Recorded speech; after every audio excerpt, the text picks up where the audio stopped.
আলহামদুলিল্লাহ বাড়িতে গত পরশুদিন মেহমান আসছিল একটা অনুষ্ঠান উপলক্ষে। আর সব মেহমানই আজকে বিদায় নিবে দুপুরে খাওয়া দাওয়া শেষে। তো চলুন আমাদের মেহমানদেরকে দুপুরবেলা কি খাইয়ে বিদায় করলাম সেটাই আপনাদের সাথে শেয়ার করবো। আসসালামু আলাইকুম এভরিওয়ান, আপনারা সবাই কেমন আছেন? আমি আলহামদুলিল্লাহ। মেহমানদের দুপুরের খাবার ছিল খিচুড়ি আর মুরগির মাংস। সকালেই বাজার থেকে একটা মুরগি আনিয়েছি, আর এই তো মুরগিটাকে বড় মা আর আপু মিলে জবাই করে দিচ্ছে। ওদিকে চুলায় গরম পানি বসিয়ে দিয়েছি মুরগি পরিষ্কার করার জন্য, আর এই তো মুরগি পরিষ্কার করে কেটে ধুয়ে নিচ্ছি। আমি মুরগিটাকে পরিষ্কার করে কেটে দিয়েছি আর ভাগ্নি ধুয়ে দিচ্ছে। আজকে রান্নার পরিমাণটা একটু বেশি ছিল, তাই সবাই মিলে হাতে হাতে করছিলাম আর কি। মুরগি পরিষ্কার করে কেটে ধুয়ে নেওয়া হয়ে গেছে, আর এখানে আপু পেঁয়াজ রসুন আদা সবকিছু একে একে করে কেটে নিচ্ছিল। খিচুড়ি আর মাংসের জন্য একসাথে করে আদা পেঁয়াজ রসুন সবকিছুই বেছে নিয়েছে। আদা পেঁয়াজ রসুন সবকিছুই কেটে ধুয়ে পরিষ্কার করে নেওয়া হয়ে গেছে। এখন খিচুড়ির জন্য ডাল পরিষ্কার করে নিচ্ছিল আপু। ডালটাকেও পরিষ্কার করে নেওয়া হয়ে গেছে। এখন ডাল আর চাল দিয়ে একসঙ্গে করে মিশিয়ে নিচ্ছিল। আজকের সব রান্না বাড়া কিন্তু প্রায় আপু একা হাতে করেছে বললেই চলে। এখন মেশানো চাল আর ডালটাকে বেশ কয়েকবার কষলে কষলে খুব সুন্দর করে ধুয়ে নিয়েছে। চাল ধুয়ে নেওয়া হয়ে গেছে। এখন সব ধরনের মশলাপাতি একে একে করে দিয়ে দিচ্ছে। পেঁয়াজ রসুন আদা বাটা সবকিছুই দিয়ে দিল।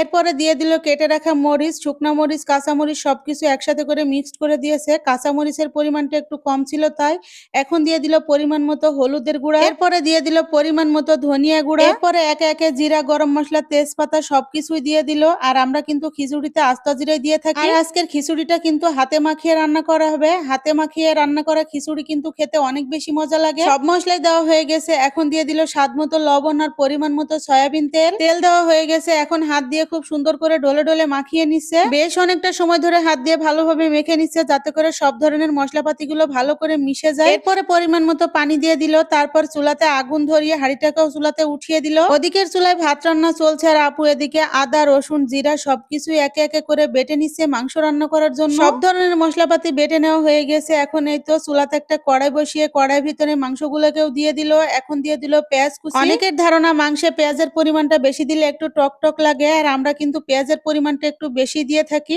এখন দিয়ে দিল আদা বাটা জিরা বাটা রসুন বাটা। পেঁয়াজের পরিমাণটা একটু বেশি দিলে মাংসের ঝোলটা খেতে একটু বেশি মজা লাগে। এই তো এখন দিয়ে দিল পরিমাণ মতো হলুদের গুঁড়া, পরিমাণ মতো ধনিয়া গুঁড়া, স্বাদ মতো মরিচের গুঁড়া। আমরা মরিচের পরিমাণটা একটু বেশি খাই, তাই আমাদের মতো করে দিয়েছিলাম। কিন্তু আত্মীয়রা একটু বিপদে পড়ছে, আত্মীয়দের কাছে নাকি ঝাল একটু বেশি হয়েছে। আবার যে ঝালের পরিমাণটা খুবই বেশি হয়েছে বিষয়টা এমনও না। আর এই তো এখন দারচিনি এলাচ লবঙ্গ তেজপাতা স্বাদ মতো লবণ সবকিছুই দিয়ে দিল। এরপরে দিয়ে দিল পরিমাণ মতো সয়াবিন তেল। এখন বেশ অনেকটা সময় ধরে হাত দিয়ে খুব ভালোভাবে মেখে নিবে, যাতে করে সব ধরনের মশলাপাতি গুলো ভালো করে মিশে যায়। আর এই তো এদিকে আমাদের খিচুড়িটাও কিন্তু ফুটে গিয়েছে। আজকে খিচুড়ি মুরগির মাংস সবকিছুই কিন্তু হাতে মাখিয়ে রান্না করা হচ্ছে। দেখতে দেখতে কিন্তু আমাদের খিচুড়ি মুরগির মাংস সবকিছুই রান্না করা হয়ে গিয়েছে।